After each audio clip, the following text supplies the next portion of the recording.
Welcome to this journey through one of the most disturbing stories that the Appalachian Mountains of Pennsylvania have ever kept hidden. This video is a made-up story that was made just for fun.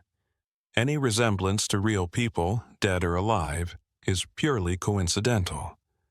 Think of a place where mountains rise like sleeping giants and the forest is so thick that sunlight barely reaches the tops of the trees. It was 1916, and Pennsylvania was going through a lot of changes. The tiny towns, people who lived on those slopes, still followed old traditions while the rest of the world moved toward a war that would change everything.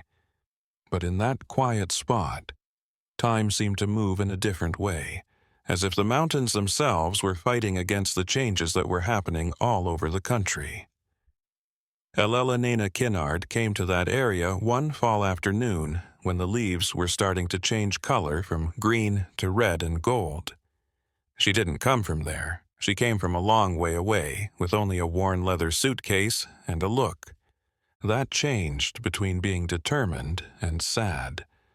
The villagers saw her right away. It was rare for women to travel alone in those parts, especially those who seemed to have secrets in every move they made. The boarding house where Eleanor stayed was at the entrance to the village. It was a dark, wooden building that creaked every time the wind blew. The owner, a middle-aged woman with rough hands from work, looked at the new person with barely hidden interest. Eleanor paid ahead of time. For 3 weeks, putting the bills on the counter with shaking hands. She didn't say why she was there, and no one was brave enough to ask. Eleanor didn't make a big deal of herself at first. Every morning, she would leave and come back at night, always alone, and always wearing her gray shawl that blended in with the morning mist. Some people saw her walking along the trails that led to the most remote parts of the mountains. She had a small notebook with her that no one could read, from far away. Some people said they saw her talking to people in the shadows, but they could never figure out who she was talking to. There were just over 200 people living in the village, and most of them worked in the sawmills or on the small farms that were spread out across the hills. It was the kind of place where everyone knew everyone, and it was hard to keep secrets for long. But Eleanor was able to keep an air of mystery that both fascinated and scared the people who lived there. There was something dark in her eyes, depth that made it seem like he had been through things that no one else there could understand. One time, the pastor from the area, who had a deep voice and a strong posture, tried to get close to her. He saw her sitting on the wooden bench in front of the guest house, looking at the mountains as the sun went down. He started with small talk, asking if she needed anything and if she wanted to go to church on Sunday. Eleanor thanked him with a smile that didn't reach her eyes and said she liked to keep her prayers to herself. The pastor kept going, saying that the community was friendly to strangers. At that point, she looked him straight in the eye and said something he would never forget. Some people have problems that faith can't help with. The weeks went by slowly, and Elena kept doing her strange things. The landlady started to notice odd things. Eleanor's room was always very clean, but there was a strange smell that she couldn't place. It smelled like a mix of dried herbs and wet dirt. Also, Eleanor. She didn't often eat the meals that were served. Instead, she liked to eat alone in her room with food she brought back from her walks. Things started to get worse on a very cold night. One of the strong and brave lumberjacks from the village came home pale and shivering. He had gone deeper into the woods than he usually did to follow the trail of a hurt deer. He found something in a clearing hidden among old trees that left him speechless. There were signs on the ground was arranged in strange ways, and in the middle were personal items that looked like they had been placed there on purpose. He knew one of the things. It was Eleanor's gray scarf. Eleanor didn't deny being there when the innkeeper quietly confronted her. She only said that there are places in the mountains where the line between what we know and what we don't know gets thinner.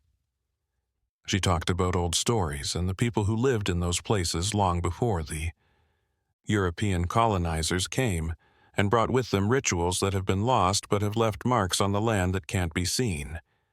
The village started to split up. Some people thought Eleanor was crazy and maybe even dangerous.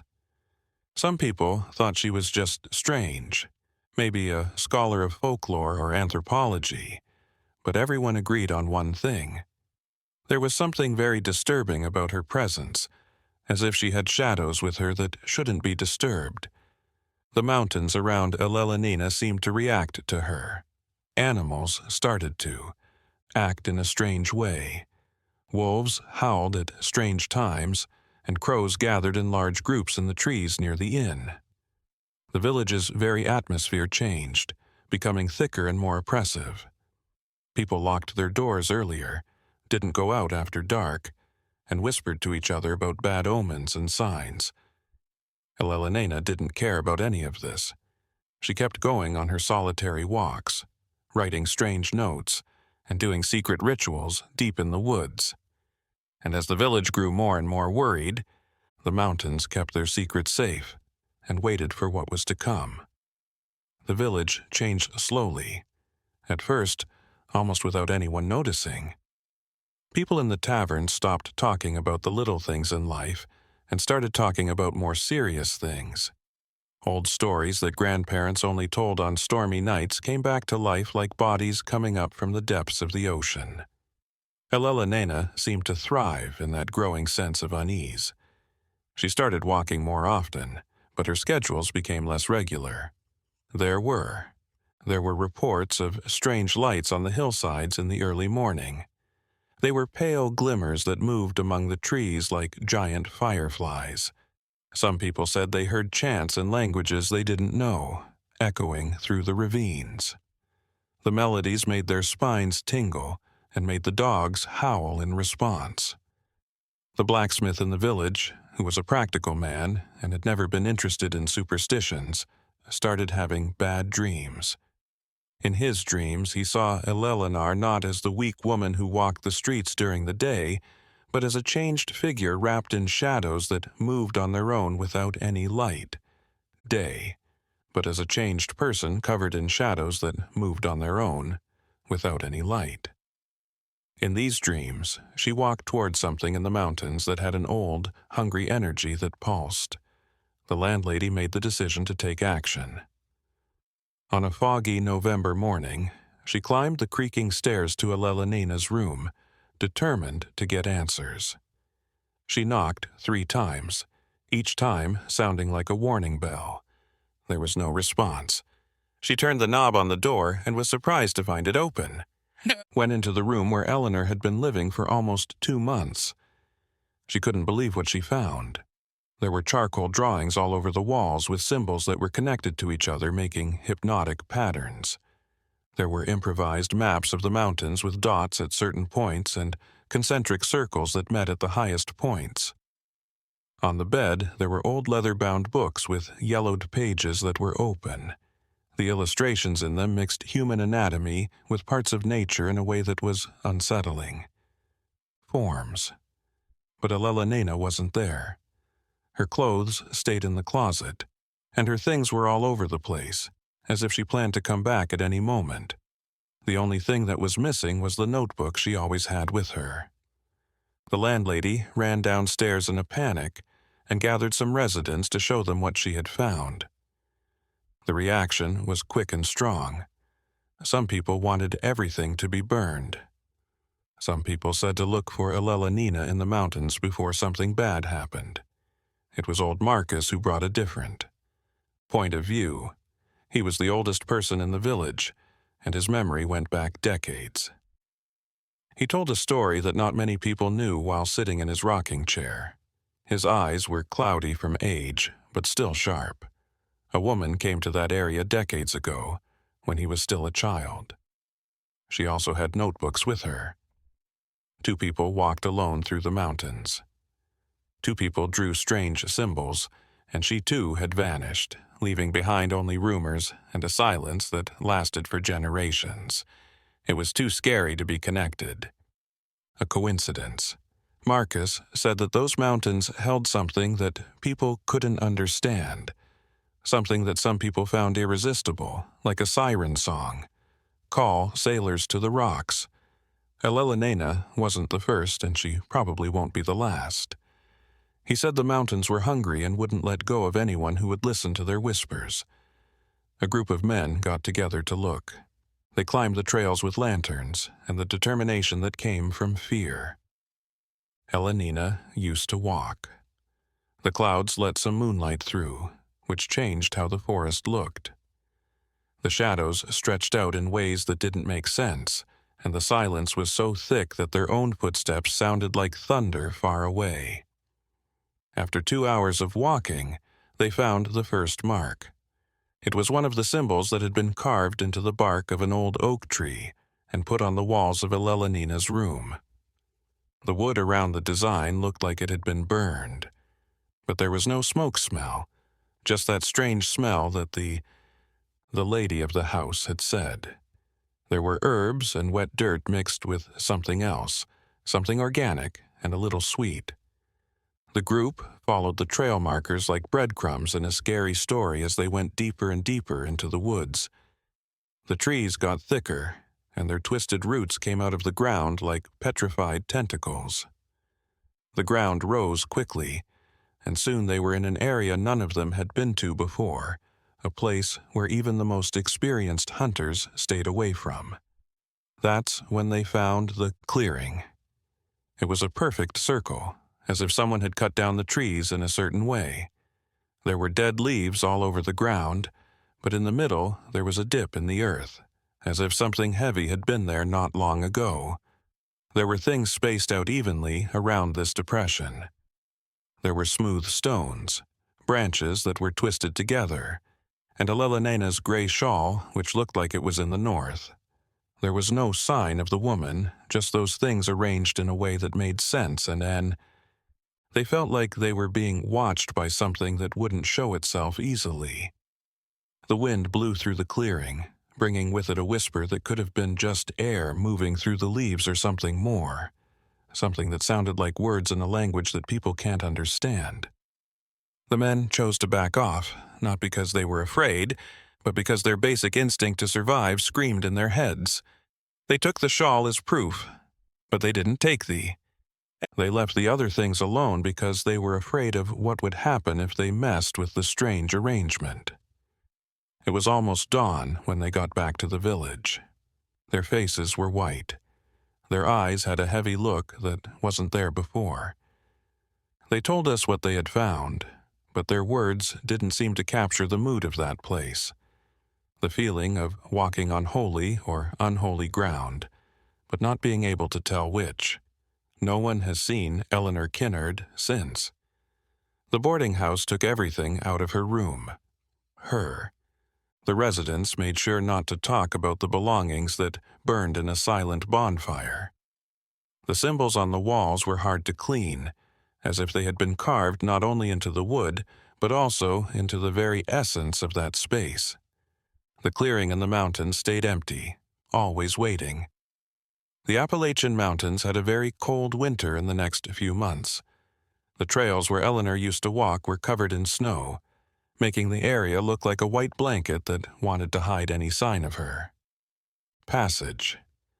But the memory of the village couldn't be buried as easily as the footprints in the snow.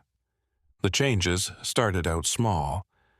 The woman who ran the boarding house began to have trouble sleeping. She would often wake up feeling like someone was walking through the empty hallways. She could hear the stairs creaking, as if ghostly footsteps were going up and down the stairs in the middle of the night. When she looked, all she found were shadows and the sound of her own breathing. The blacksmith, the one who had first told about the scary dreams, started to stay away from work after dark. The glow of embers used to keep his workshop open late into the night, but now it closed as soon as the sun set. He didn't tell anyone why, but people who knew him well could see that his hands were shaking as night fell, as if he was afraid of what the dark might bring. It seemed like the whole village had developed a dislike for the mountains. Trips to hunt got shorter and closer to home. Lumberjacks worked in bigger groups and wouldn't break up even if it meant they would be less productive. Everyone felt like something had been awakened on those slopes, something that was now paying attention to them in ways they couldn't fully understand. The first of the strange things happened in January 1917. The pastor, who had tried to talk to Eleanor months before, decided to hold a vigil in the church. He thought that focused. Prayers could clear the heavy air that had settled over the community. He locked himself in the white-painted wooden building, lit candles around the pulpit, and started praying with a passion that came from despair that he thought was faith. Around midnight, people who lived nearby heard a scream coming from the church. It wasn't a scream of physical pain. It was something deeper and more visceral, like his soul was being ripped out of his throat. When they finally got the door open, they saw the pastor kneeling on. On the floor, his big eyes on the altar. The candles all went out at once, and the holy space became strangely cold. For 3 days, the pastor couldn't say anything that made sense. When he was finally able to talk again, all he could say was that he had seen Eleanor in church. She was standing in front of the altar, but she wasn't the same woman he had known. She had changed in some important way. Her eyes shone with a knowledge that no one else should have. And when she spoke, the words that came out of her mouth were not hers, but belonged to something much older that used her body as a vessel. The story of the shepherd spread like wildfire. Some people thought it was just the ramblings of someone who was lonely and scared. Some people believed it completely, seeing it as proof of their worst fears. But no matter what anyone thought, one thing was clear. The village was getting worse and worse. Kids in the area started having dreams that were similar. They talked about a woman in a gray shawl who showed up at the edges. Of their dreams at night, always far away, always watching. She never came closer or said anything. She just stood there like a ghost, watching their deepest fears. Parents tried to make their kids feel better, but the words sounded empty, even to them. Old Marcus, who had told the story of the other woman, got very sick. His health got worse quickly, as if something were taking away his life force. He whispered about cycles and patterns while he was sick, and how the mountains charged a fee for secrets that were made public. He didn't see Eleanor as an intruder, but as a chosen one. Someone who had answered a call that had been going on for decades, waiting for the right person to hear it. Spring came, but not happily. It melted the snow, but not the ice that had settled in the hearts of the people. A troubling discovery came to light with the thaw. One of the farmers found something buried in the newly exposed earth while working in a field that had been covered all winter. The notebook belonged to Eleanor, one she always carried with her, protected from the wet by a leather pouch. There were notes written by hand all over the pages. They started out neat, but quickly turned into frantic scribbles. Eleanor had written down her explorations and discoveries, but not in a scientific or academic way. They were the words of someone who was obsessed with something and had found something in the mountains that changed how she saw the world. She wrote about voices coming from deep within the earth, whispers promising knowledge that people can't understand. She talked about certain places in the mountains where the line between the real world and something else became blurry. These were places where ancient rituals had put energies into the soil that never really went away. Her last entries were hard to read because words were written on top of each other and symbols were mixed with broken phrases that didn't make sense. The last page that could be read had only one sentence on it, and it was written with so much pressure that it had partially ripped the paper. They finally let me in. There was no information about who they were or any context that could help make sense of that last statement. It was like Eleanor had crossed a line where human language no longer made sense. The farmer who found the notebook gave it to the police, hoping that someone smarter could figure out what it said. But no one could. The sheriff, a practical man, who usually didn't believe in superstitions, said that there was something strange about. There was something about those pages that went beyond what they said. The ink seemed to have a life of its own, and it made the reader feel uneasy for days. They put the notebook in a safe place, locked it up at the police station, and left it there. But even so, the village felt like it was under a real curse because it was there. It was clear to everyone that it was there. The last record of a woman who had gone looking for something in the mountains and, it seems, found more than she had planned to. 4. And as spring went on, bringing flowers and new life to the hillsides, the clearing where Eleanor had last been seen stayed empty. In that perfect circle, there were no plants. It was like the earth itself didn't want life to exist, so it kept that space safe for reasons that no one wanted to think about for long. The mountains kept their secrets. But now everyone knew that some secrets look back at you when you find them. The Appalachian Mountains were quiet in the summer, but it was a trick. The trees got their thick foliage back. Leaves. The streams flowed with new life. And on the surface it looked like things were getting back to normal. But people who paid attention could see the small changes that still happened. There were places where the birds didn't sing. The deer didn't eat grass near the clearing. It looked like even the bugs were avoiding that circle of bare ground, as if an invisible wall kept them out. The boarding house where Eleanor had lived had new owners. The old owner couldn't take the sounds and memories that came with the night, that haunted every hallway, sold the business for a small amount of money, and moved to a city far away. The new owners, a couple from a different area, didn't know the whole story. They were only told that an unusual guest had made a scene and then left without warning.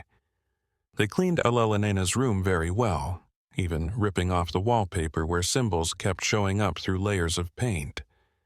They put new floorboards in where the old ones creaked in strange ways. They set fire to the mattress and got new furniture. They did everything they could to get rid of any physical evidence of the strange woman, but there were things that soap and water couldn't get rid of. Memories that were not written down on wood or paper, but were in the air of the place itself. The first person to stay in that newly remodeled room was a traveling merchant who was passing through the area. He was a middle-aged man who was naturally skeptical and openly laughed at local superstitions when the locals tried to warn him about the guest houses. The past. He confidently settled into his room and talked about how people in the country tended to make ordinary situations seem more dramatic.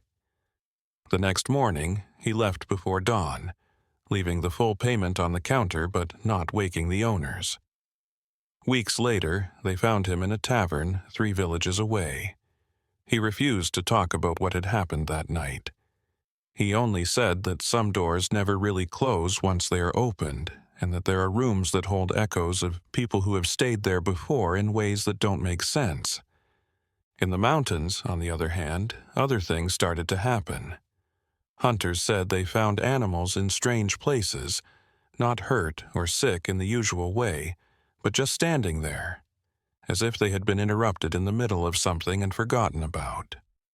Rabbits frozen in mid-leap, foxes sitting still for hours, and crows sitting on low branches, all of which let people get close without showing any signs of wanting to run away. The blacksmith, who had never fully gotten over his peaceful sleep, made the decision to do his own research. He wasn't the kind of man who would let fear control him forever, and uncertainty bothered him more than any truth could. He got ready for the journey on a clear July afternoon by gathering his courage and determination. He followed the maps he had seen in Eleanor's notebook before it was locked up. He walked for hours, up trails that pushed his body and mind to their limits. The forest seemed to breathe around him, moving in and out in a way that didn't match any real wind. He heard sounds that could be branches breaking, or footsteps that are meant to keep a certain distance. He saw things moving in the corners of his vision that went away when he tried to look at them directly. The sun was already starting to go down when he finally got to the clearing. The circle looked exactly the same as it did months ago when the other people had described it, a perfect shape that nature doesn't often make on its own. He walked around the edge, looking at the ground and the trees around him, looking for a clue that could logically explain what happened to Eleanor. He saw the roots at that point. The trees around the clearing had roots that were visible and all pointed toward the center of the circle. These roots twisted together under the surface in patterns that looked like veins or nerves. It was like there was an underground network connecting those old trees, and the clearing was the center of this communication.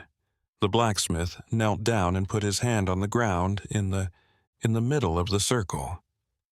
The ground was cold, a lot colder than it should be in the summer sun. He felt something else, a soft vibration, a pulse that could have been his own racing heart beating through the ground, or it could have been something real that came from deep inside. He quickly pulled his hand away, realizing that touching that spot might not be a good idea. When he stood up, he saw something that no one had talked about before. There were small marks on each tree around the clearing, about eye level, on the bark. They weren't the fancy symbols Eleanor had drawn. They were just simple vertical scratches, like fingers had dragged across the wood. All of the marks pointed toward the center of the circle, as if many hands had held the trees and pulled them toward that point. The suggestion was too scary to ignore. Eleanor might not have been the first, second, or even third. People had been drawn to those mountains for an unknown amount of time. And that was where the call came from. Came to a head when something happened that changed curiosity into an unchangeable fate. The blacksmith came out of the woods with a different state of mind. Not scared, not traumatized, but changed in a big way. He had touched something he couldn't understand. He couldn't put into words what it was, but he knew he would remember it for the rest of his life. He didn't say anything about what he had found when he got back to the village. There are some truths that are too heavy to tell. That night, he went back to his workshop for the first time since Eleanor had gone missing. He lit the coals, picked up his hammer, and got to work. But what he made was not a useful tool or a normal decoration. It was a twisted iron shape that didn't serve any purpose, but it somehow captured the feeling he had in that clearing. He worked with the metal until dawn, making shapes that his fingers knew, but his mind couldn't name. He looked at his work when he was done. Creation with a mix of awe and fear. It was disturbingly beautiful and hypnotic, and anyone who looked at it for too long felt uneasy. He put it on the darkest wall of his workshop, where light hardly ever reached, and never talked about it again. But those who saw it by chance felt a shiver they couldn't explain, as if they had seen something that should have stayed hidden. As summer went on, it became more and more clear that Eleanor Kinnard hadn't just left. She had been part of something bigger, something that had been in those mountains since the beginning of time and would always be there, waiting patiently for the next traveler to hear its call and not be able to resist answering it. With the return of autumn to the Appalachian Mountains, the village's behavior changed. People had gotten used to the invisible presence that filled the area, just like you learn to live with. Have a scar that never goes away.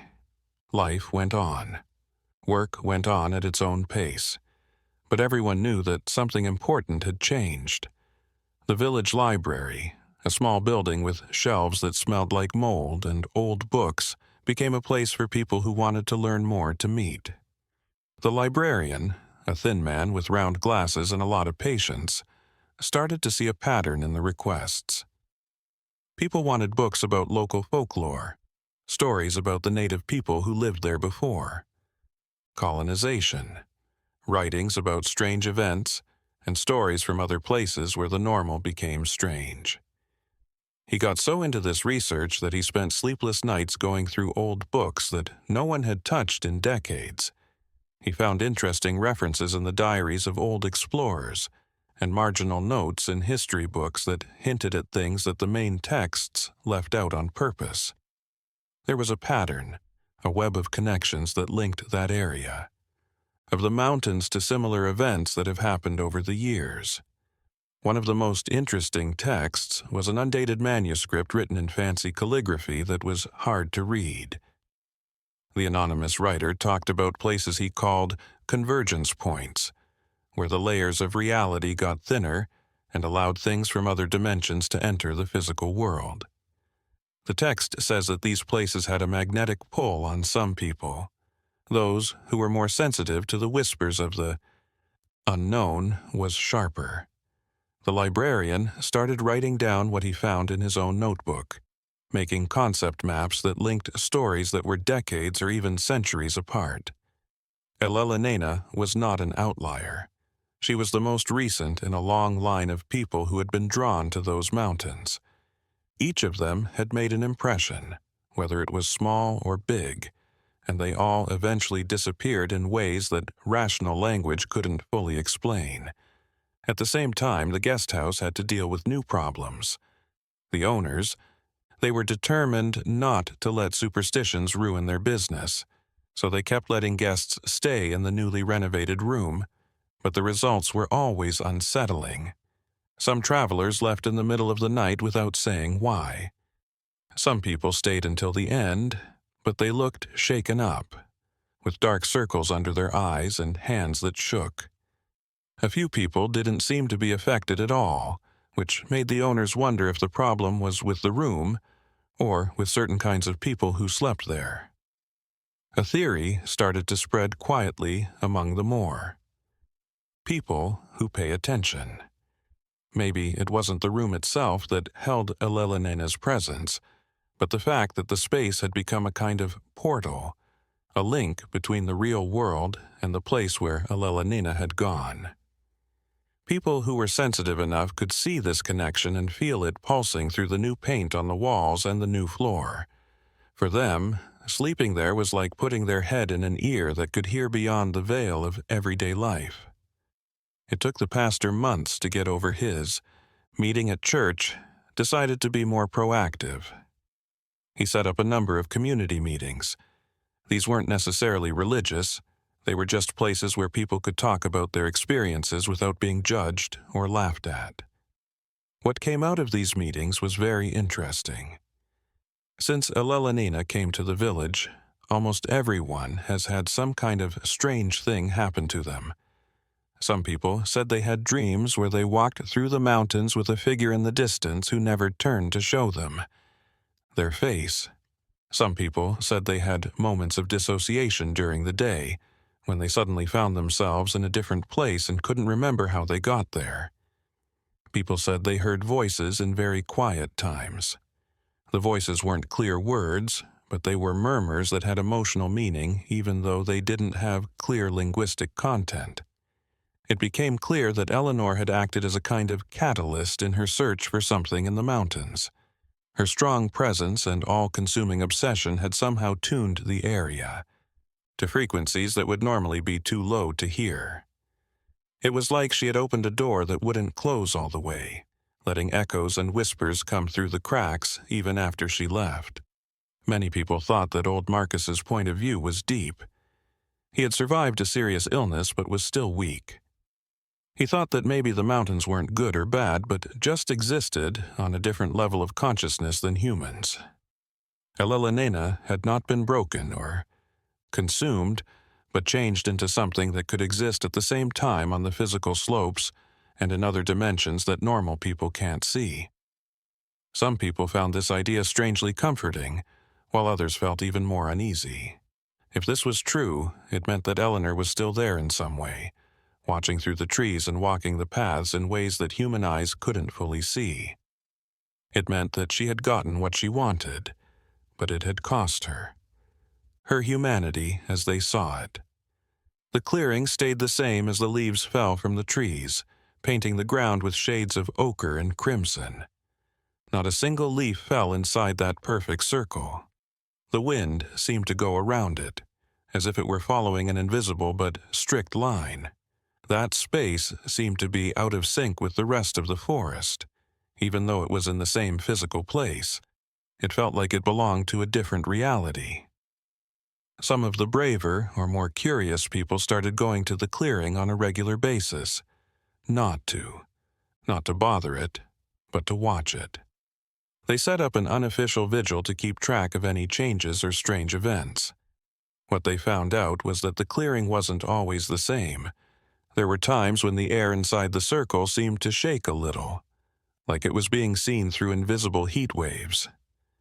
There were nights when pale lights danced a few centimeters above the ground, with no clear source and no patterns of natural movement. And sometimes, very rarely, those who watched with enough patience swore. They saw a familiar shape, a woman in a gray shawl standing in the middle of the circle. She wasn't completely solid, but she wasn't completely see-through either. She was somewhere in between being there and not being there. She never stayed long enough for a clear answer. She disappeared like fog in the morning sun as soon as the observer blinked or looked away for a split second. The mountains held Eleanor Kinnard now, not like they hold buried bones, but like they hold secrets that are whispered between the roots and rocks that are always there but never touchable. Winter had come again with its white shroud, and this time the village faced the cold with a sad acceptance. It had been more than 2 years since Eleanor Kinnard had walked those narrow streets for the first time. Her physical absence had become as real as her past life.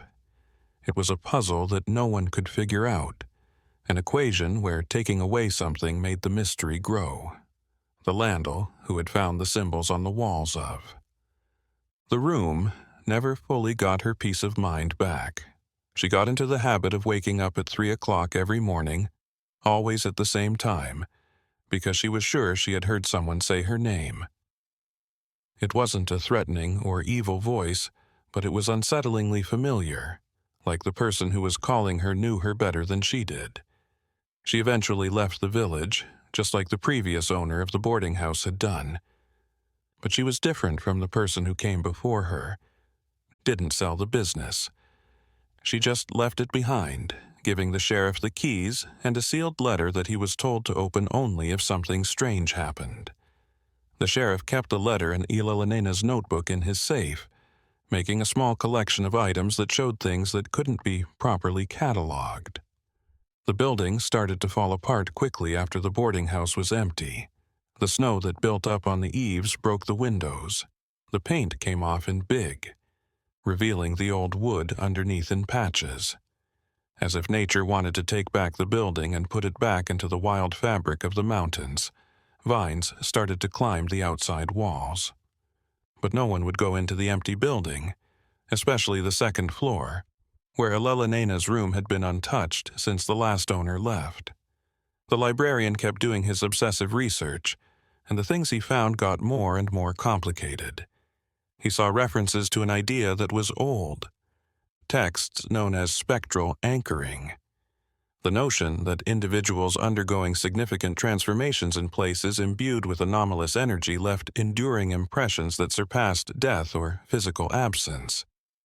This theory says that Eleanor had become a part of the psychic landscape of the mountains, as real as the rocks and trees to those who could see beyond the physical. He told the pastor about his findings at one of the community meetings the pastor kept putting together. People had different reactions. Some people found that the librarian's words helped them make sense of what they had been through. Some people were even more upset by the idea that Eleanor hadn't really left but was instead in an in-between state of being, neither fully there nor fully gone. During this meeting, new information came to light. An old woman who didn't talk much in public stood up and said something she had kept to herself for years. When she was younger, she had seen something like Eleanor's. A man who was alone had come to the village with the same distant look and the same obsession with the mountains. He also disappeared after months of acting strangely, and for years after he was gone, people said they saw him on the slopes, a presence that watched but never spoke. The revelation confirmed what many people already thought. The pattern was old, maybe even hundreds of years old. The mountains picked, called, and integrated, and everyone who answered the call added to the overall presence that filled the area. Eleanor was the most recent, but she wouldn't be the last. The blacksmith who had made the creepy sculpture out of twisted iron started to have strange things happen in his shop. He was sure he had put tools in certain places, but they showed up somewhere else. He found drawings in the margins of his notebooks that he didn't remember making, symbols that sounded like those. Eleanor had drawn pictures on the walls of the boarding house. He wasn't scared. He was strangely interested, as if a part of him remembered those symbols from an ancestral memory that was too deep for him to access. One night, while he was working late on a project, he felt someone in his workshop. He didn't turn around right away. He let the feeling wash over him completely before he realized what it was. When he finally looked, he saw a shadow in the doorway. It was a woman, but it could have just been the forge's shadow. The light could have just been playing tricks on his tired eyes, or it could have been something more. The figure stayed there for a long time, and he had the strong feeling that he was being judged against some standard he didn't understand. After the figure left, he found something on his workbench that he was sure hadn't been there before. It was a small stone object that was perfectly round and so smooth that it looked like it had been polished by running water for hundreds of years. He picked it up and felt a slight pulse, like a vibration. That went along with the beat of his heart. He made a leather pouch just for the sphere and started carrying it with him all the time. D-talisman that he couldn't explain why it was important to him, but he knew it was. The seasons kept going around and around, and with each turn, the village slowly got used to its new reality. People who came by every now and then said that there was a strange atmosphere there, with a heaviness in the air that they couldn't explain. Some people thought the place had a lovely, sad quality. Others left quickly, feeling uneasy and not knowing why. The people who lived there created unspoken rules, like staying off certain trails after dark. When they were alone in the mountains, they didn't say Eleanor's name out loud. They left small gifts in certain places, not because they were religious, but because they thought it was smart to make peace with whatever lived on those slopes. Branches that are twisted together, stones that are stacked, and wildflowers that are arranged in circles, everyone doing their part, their own way to a shared and unwritten liturgy. The pastor had a hard time with theological questions that his years of training hadn't prepared him for. How could he make sense of his faith when things happened that didn't fit with what he thought? He started to use hidden references in his sermons to mysteries that are beyond human comprehension. The ability to be humble when you don't know something and to accept that not everything can or should be explained. His congregation listened with serious looks on their faces, seeing in his words a mirror of their own inner battles. Not in the traditional religious sense, but as a place that everyone knew was special, separate, and deserving of respect. The clearing in the mountains became almost a sacred place. Not many people went there often, but everyone knew it was there, that it was strange that it was still there, and that it was a link between what was and what could be.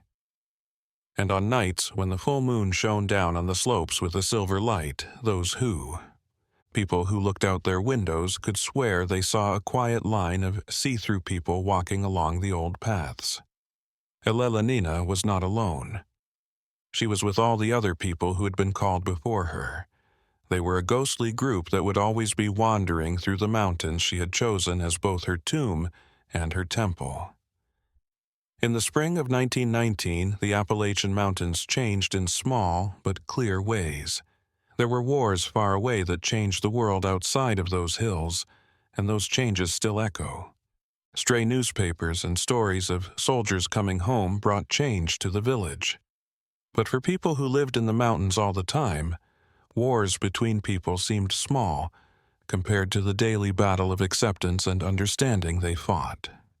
The librarian had become a key figure in the community, not because of her official position, but because she was the keeper of the knowledge that everyone had about the things that happened to them but few could put into words.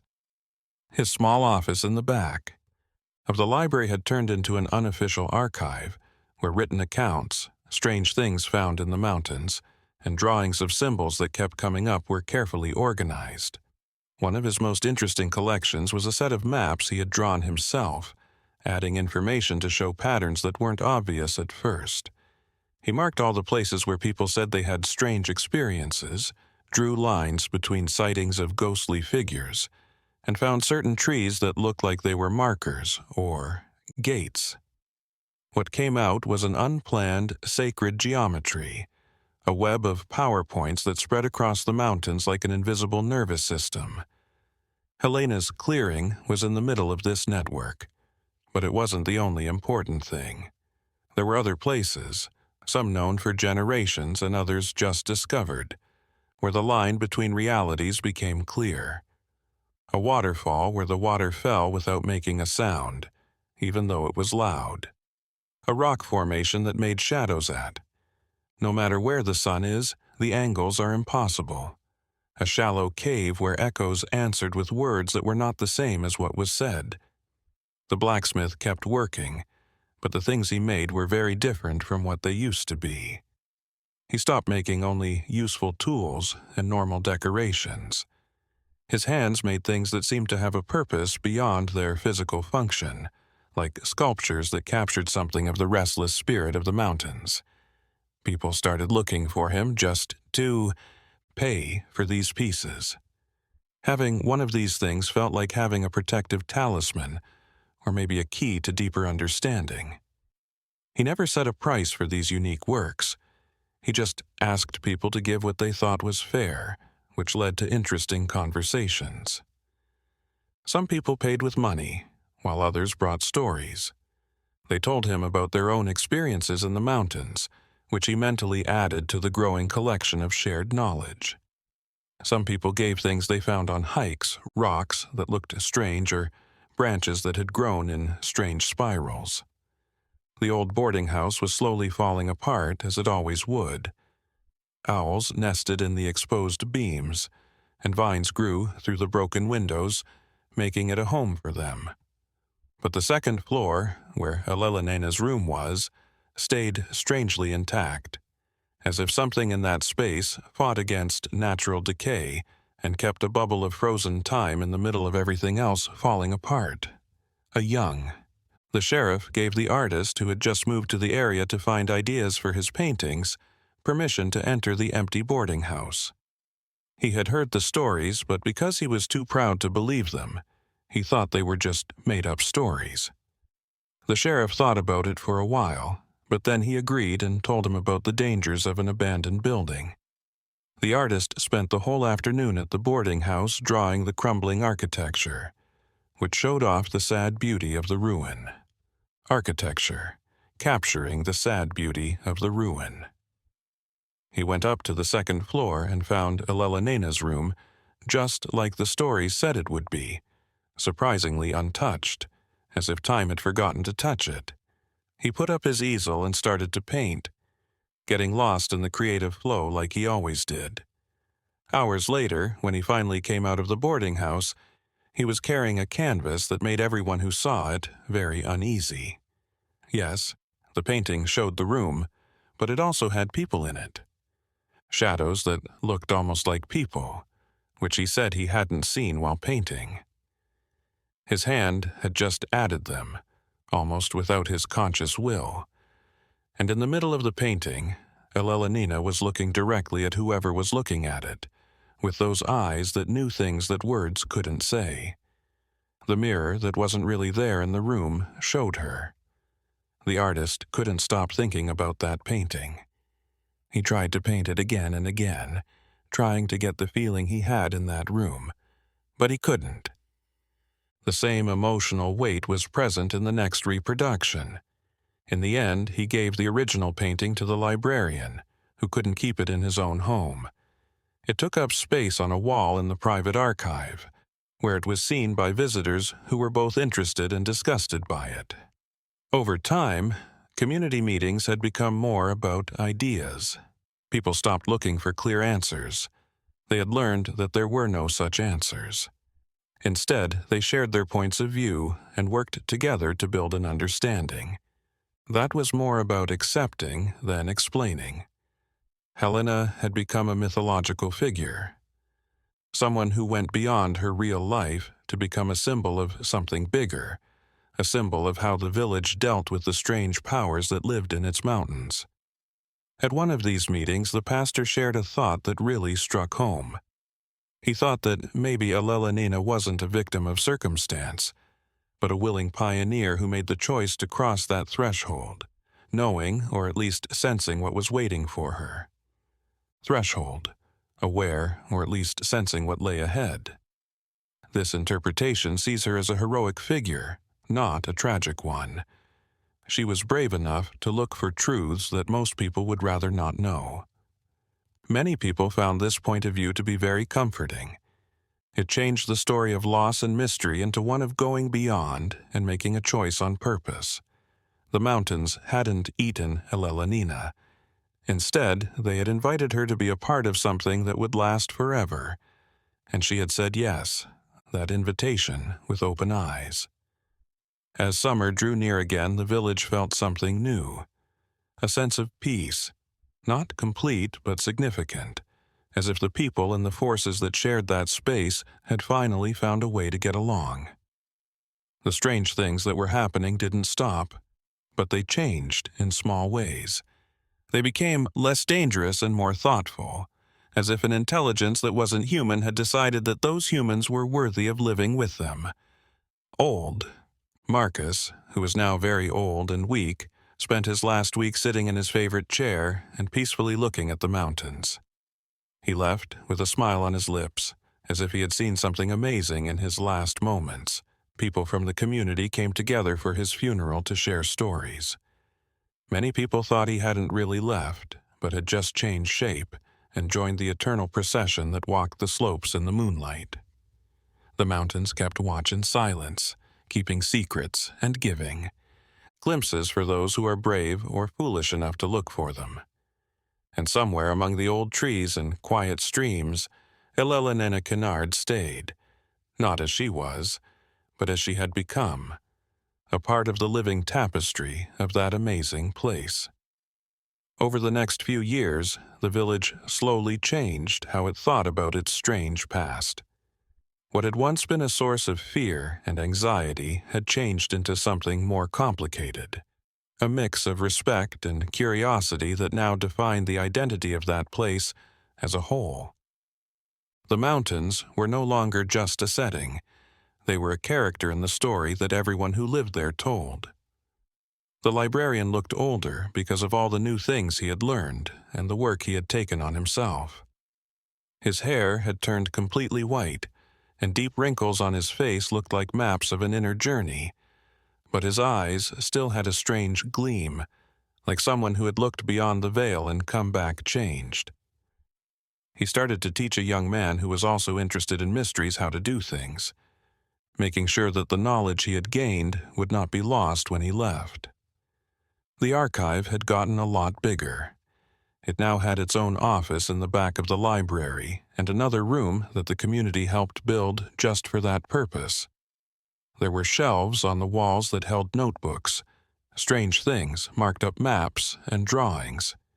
It was a casual museum about things that can't be explained, a place of safety for things that didn't fit into normal categories. Among of course, Eleanor's original notebook, which is now in a glass case, was one of the most valuable things. People could look at it, but not touch it. It was a relic that had become almost holy over the years. The visible pages showed her last writings, which were broken up phrases that marked the change from researcher to something more, something that was hard to put into words. The abandoned guest house had become a part of the natural landscape, so much so that it looked like it had always been there. Always been in a state of love ruin. The ivy completely covered the outside walls, making the building look like a green hill in the summer. Birds built nests in every nook and cranny, and small mammals made homes in the dark corners of the basement. The second floor was the only one that still had its strange quality, that area that couldn't be preserved no matter what natural laws of decay were in place. The blacksmith, who had also been marked by time, kept doing his strange work. His workshop had turned into a place of pilgrimage for people looking for things that have more to them than just being well made. He worked more and more slowly, but with more and more accuracy, as if each piece were a prayer made real in metal. The stone sphere he had found years before was still in his pocket. It was always with him, and its weight comforted him in ways that words could not. One afternoon, while he was working on a new project, he had a vision. Not a dream, because he was fully awake. It was like two realities happening at the same time.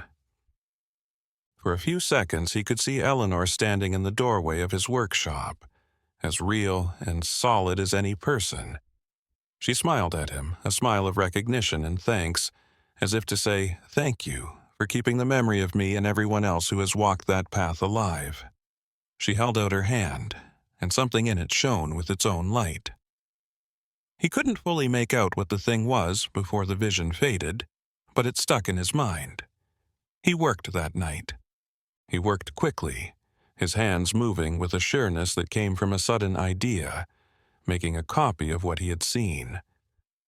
The end product was a small sculpture made of iron and copper that looked like it was made of both flame and water, solid and fluid. He looked at what he had made with awe when he was done. In both form and essence, it was unlike anything he had ever made. It looked like it had its own energy, like it was alive in some way. He put it on a special pedestal in his workshop, a non-religious but still sacred altar, where it would stay as a physical proof of the meeting of worlds. The pastor had figured out how to deal with the strange things that happened in the village.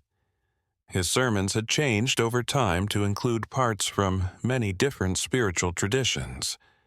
He talked about how important it was to have an open mind, a humble heart, and a willingness to admit that there was a lot more between heaven and earth than any one doctrine could hold. Philosophy could include. His church had become a more welcoming place where people of all faiths, even those who didn't believe, could come together to find community and think. The community meetings he had started years ago were still going on, and new residents quickly picked up on the tradition. It was a safe place to talk about things that would be laughed at or made fun of in other places. At one of these meetings, a woman in her 40s who was new to the village said something that surprised everyone. She had spent her childhood in A. It was a completely different area, hundreds of miles away, but she'd always been drawn to the mountains of Pennsylvania for some reason. When she finally got to the village, it felt like coming home after a long time away. Since then, she had dreamed many times of a woman in a gray shawl who seemed to be trying to teach her something or show her something important. The librarian paid extra attention. This showed that the call of the mountains wasn't limited to one place. It could reach people who are far away and eventually lead them to that exact spot. Eleanor wasn't an unusual event or the end of a cycle. It was just part of a pattern that had been going on for generations. He asked the woman to come to the archive and showed her Eleanor's notebook, the maps, and the things. She looked at everything with a quiet intensity.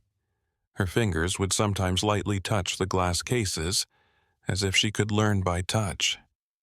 When she finally did speak, her voice was calm and sure. She got it.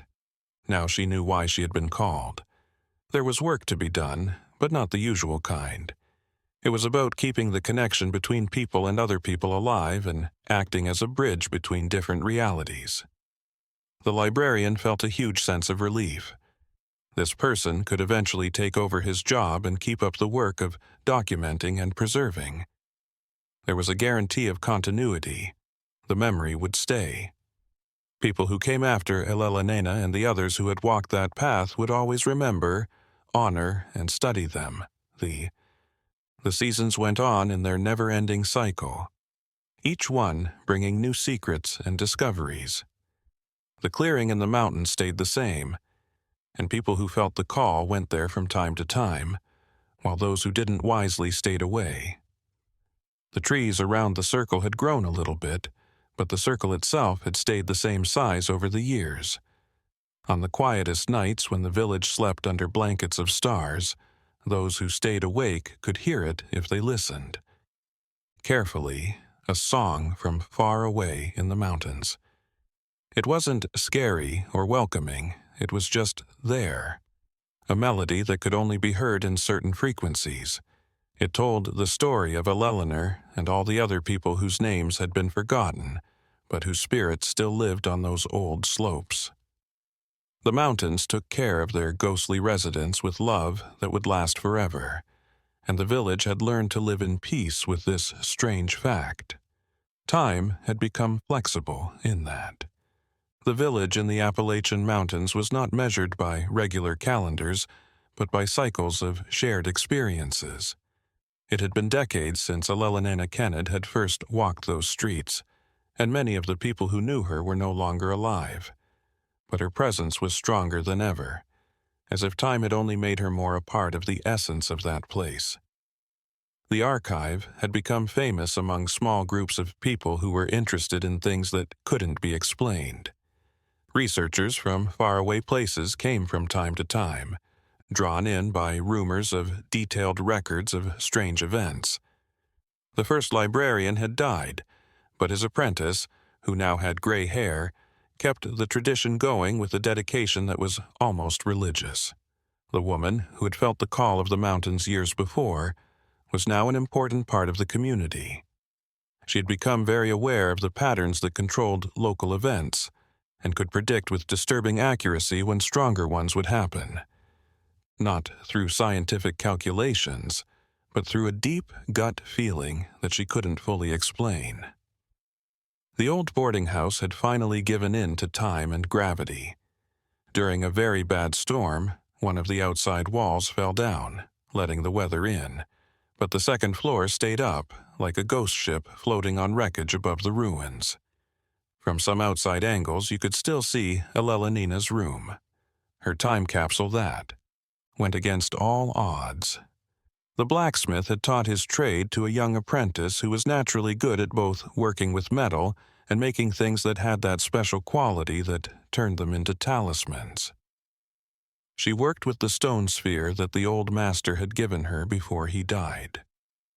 Her hands made shapes that looked like they had been dreamed up before they were made, and she felt the same comforting pulse he had talked about. The village had found a good balance. New people moved in because of something they couldn't put a name to. Some people stayed for a short time because they didn't like the strange atmosphere. Others stayed for good, realizing that they had found the home they had been looking for without even knowing they were looking. The community grew, but it still had the same important trait. Everyone knew they lived in a space between the ordinary and the extraordinary.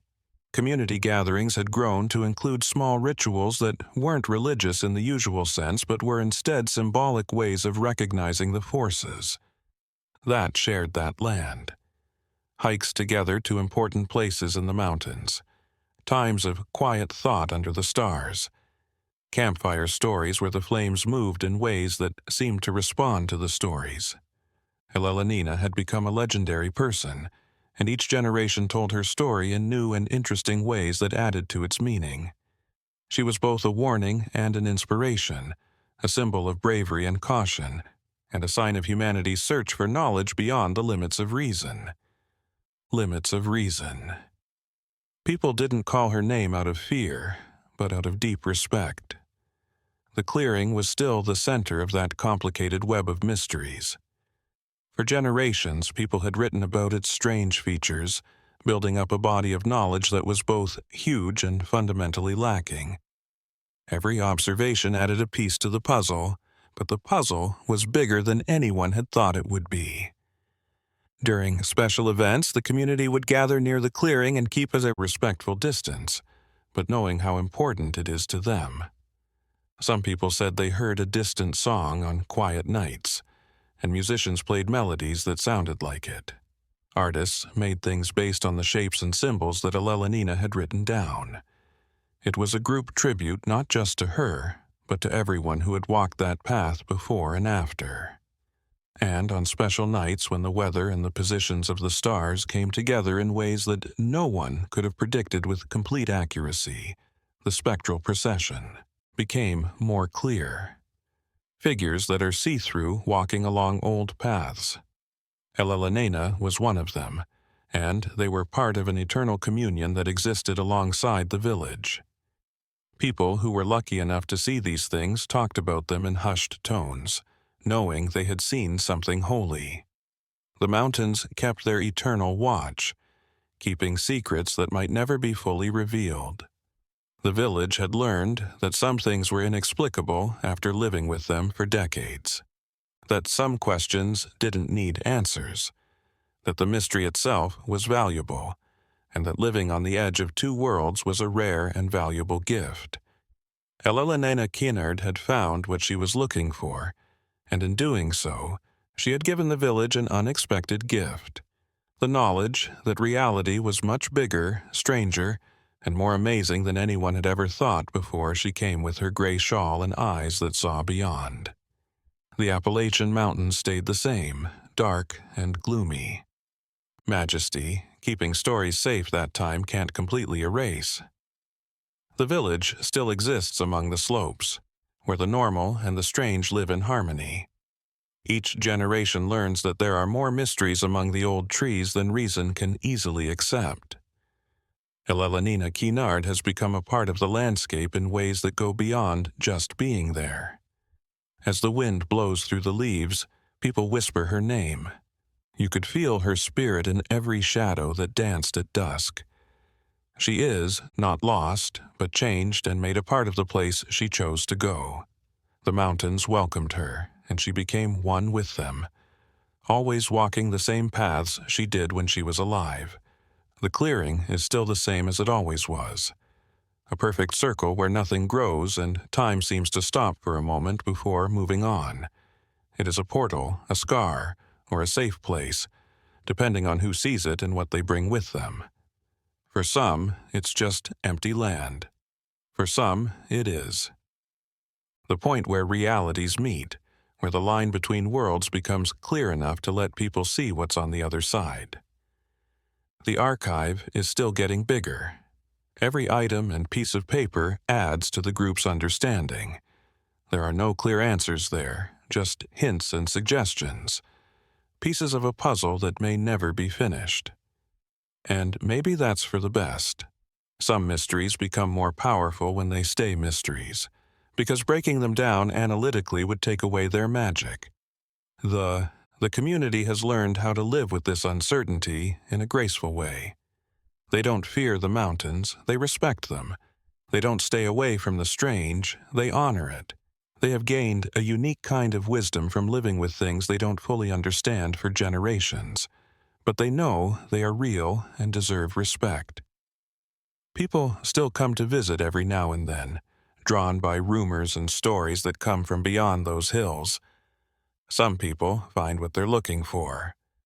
Some people leave feeling confused or let down, but they will take something with them that they can't touch, like a memory or feeling that will last long after the details of the visit have faded. The mountains leave a mark on those who walk them that lasts forever. And Eleanor, she is still on her eternal journey, neither alive nor dead in the usual sense, but in a state that can't be put into any category. People who are sensitive enough can still see her sometimes, a distant figure on the horizon of the slopes, always watching, always walking, and always there in ways that physical eyes can't see, hardly notice. There is no end to her story because stories like this never really end. They change over time, gaining new meanings and inspiring new ways of looking at them. Eleanor has become a living legend, a myth that keeps changing, and a symbol of everything the mountains stand for: beauty, mystery, danger, and transcendence. The slopes are still keeping their secrets, as only old mountains can, and maybe one night in the future, when the moon is full and everything is just right, another restless soul will hear the call. You will hear the whispers coming from deep within the forest, and you will follow Eleanina's path, adding your own part to the story that is always being written. The Appalachian Mountains are still there, mysterious and eternal, a reminder that the world is much bigger and stranger than we can understand.